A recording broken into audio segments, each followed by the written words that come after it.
Сәлем достар, сіздермен бірге қысқаша кино. Дәл осы видеода сіздерге Аэронавты фильмін қысқаша айтып беретін болам. Достар, сіздерге бір өтініш. Менің видеомды 96% адамдар арнама тіркелмей көреді екен.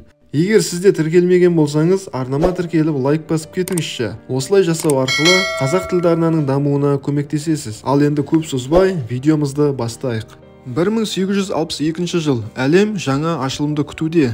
Серіктес аэронавттар Джеймс пен Амелия әуе шарын ұшыруға дайындалуда. Осылай жасау арқылы биіктік рекордын жаңартқысы келеді. Ұшуға 5 минут қалғанда Джон тұрып, аспан өте қорқынышты болып тұр, ұшпай-ақ қойыңдар дейді. Сонда Джеймс, бәрі де жақсы болады, ауа райын өзім жеке есептеп шықтым дейді. Адамдардың барлығы жиналып, осы сәтті асыға күтуде. Осы кезде жергілікті жұлдыз Амелия өзінің өнерін көрсетіп жатады. Және ол өзімен бірге итті де алып кеткісі келді. Джеймс болса, итті тастап кетейік дейді. Бірақ Амелия тыңдамайды. Осылайша көкке көтерілу үшін арқанды үз дейді.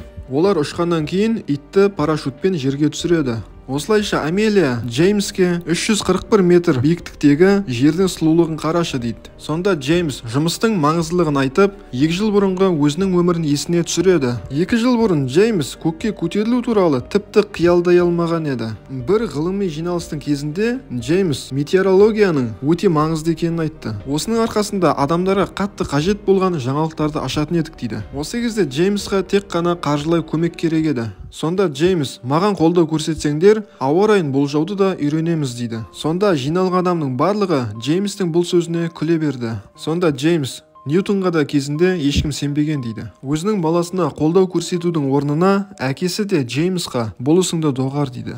Ал дәл қазіргі уақытта Джеймс 1,5 километр биіктікте және жиналған ақпаратты хатшы көгершін арқылы жерге жіберіп отты. Осыдан кейін олар қалың бұлттар арасына кіреді және бұл жағдайға Джеймс қатты қуанады. Алайда қысым тез-тез өзгеріп отты. Ал әуе шары қатты дірілдей бастады және шарды найзағайлы аспанға алып бара жатыр. Осылайша дүрбелең басталды. Джеймс түсінбейді, қалайша менің ойлаған нәрсем орындалмай жатыр деп. Сонда да Джеймс, алаңдауға негіз жоқ, шардың материалы ешқандай да тоқ өткізбейді дейді. Ал бірнеше секундтан кейін үлкен дауыл оларды өзіне тартып алады. Амелия мен Джеймс барынша құлап кетпеуге тырысты. Бірақ Амелия ұшып кетті. Шаққа дегенде арқаннан ұстап қалады. Сосын оны Джеймс құтқарады. Ал шамалы уақыттан кейін көптен күткен тыныштық келді. Және алдарынан адам сенгісіз қызық дүниелер көріне бастады. Ешқандай дыбыс жоқ, айнала тып-тыныш. Сосын бұлттардың арасына жеткенде қоңыраудың шырылдаған дауысын естиді. Осылайша дымқыл ауа райында дыбыстың жақсы таралатынын білді. Жерден 5 километр биіктікке шықты, ал бұл жерде көптеген көбелектерді көрді. Кезінде досы көбелек эффектісі туралы айтқан болатын. Ал бүгін Джеймс көбелек эффектісін өз көзімен көрді. Осы кезде температура -6-ға дейін түсіп кетті. Ал сосын олар өздері жоспарлағандай 7000 метрге дейін көтеріледі. Ал бұл дегеніміз жаңа рекорд. Амелия осы зерттеу жұмысына қатыстырған үшін Джеймсқа алғысын айтады. Ал Джеймс болса, осы сәтті өмір бақи күткен едім дейді. Шар үлкейе бастады, ал Амелия жайлатайық дейді. Бірақ Джеймс келіспейді, ол ары қарай көтерілгісі келді. Көкке көтерілген сайын көптеген жаңалықтар ашамын деп ойлады. Сонда Амелия, дәл қазір кері қайтпасақ, ауа райы қатты мұздап, екеуміз үсіп өлеміз дейді. Ал Джеймс болса, біз көтерілген сайын күнге жақындап келе жатырмыз, уайымдама дейді. Осыдан кейін әуе шары қыраулана бастады. Амелия болса, үлкен қателік жасап, бір мешок құмды төгіп тастайды. Ал шамалы минуттан кейін шардың үсті солайымен қырауланып кетті. Ал қысымның әсерінен арқандар сықырлай бастады. Сөйтіп олар деректерді жаза бастады. Температура -15 градус суық, ал ұшқандағы биіктік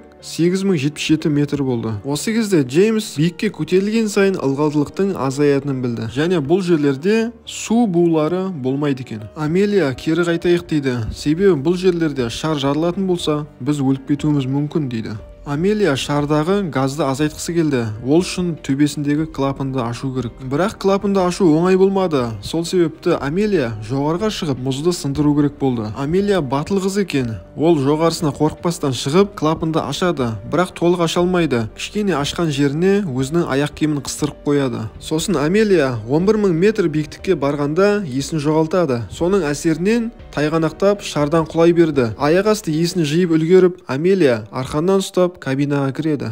Сонда Джеймс, біз төмен түсіп келе жатырмыз, және менің осы тірлігім үшін мені кешірші дейді. Осылайша әуе шары жаймендеп түсіп келе жатыр. Осылайша 7000 метрге дейін түседі, ал әуе шары қатты жылдамдықпен төмен түсіп келе жатыр. Жылдамдықты азайту үшін клапанды жапқысы келді, ал одан түк шықпаған соң мешоктарды тастай бастады. Сонда да жылдамдық азаяр емес. Сол себепті Джеймс корзинаны солаймен лақтырып жіберейік дейді. Себебі ең ауыры осы корзина еді. Соның өзінде олар қатты жылдамдықпен төмен түсіп келе жатыр. Сонда Амелия салмақты азайту үшін өзі секіріп кеткісі келді. Сол тірлігі арқылы Джеймсті құтқарғысы келді. Бұны естіген Джеймс Амелияны ойынан айнытып, арқандарды тартып шарды парашютке ұқсатайық дейді. Және осыдан кейін жылдамдық бәсеңдей түсті. Жерге бірінші Джеймс түседі, ал ізінен Амелия түсті. Екеуі де аман қалды. Бұл саяхат адамзаттың тарихында мәңгілікке қалды.